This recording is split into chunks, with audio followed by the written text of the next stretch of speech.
Langsung katakan berapa bulan boleh dikasih obat cacing? Amannya buatan salah nih ragu-ragu mas.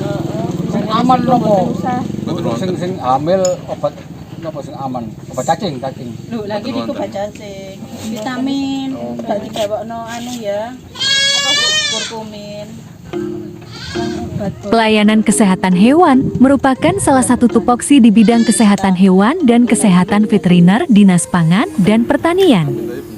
Kegiatan ini rutin dilaksanakan dengan melakukan kunjungan kepada peternak. Adapun kegiatannya meliputi pemeriksaan kesehatan hewan, pengobatan, serta melaksanakan penyuluhan.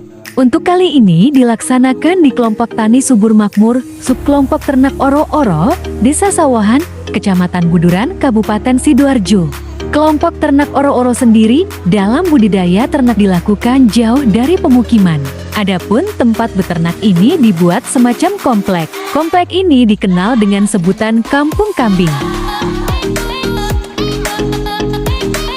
Desa Sawahan terbagi dua dusun, yakni Dusun Sawahan dan Kepetingan.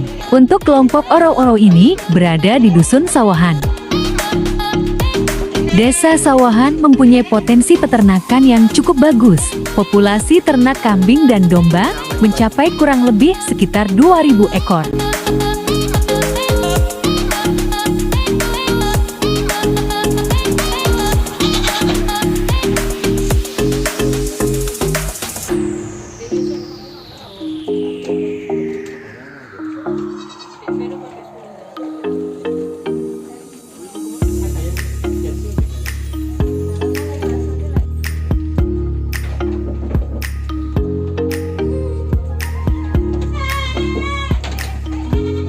Demikianlah kegiatan pelayanan kesehatan hewan Dinas Pangan dan Pertanian Kabupaten Sidoarjo. Sampai ketemu lagi di kegiatan-kegiatan Dinas Pangan dan Pertanian selanjutnya. Terima kasih.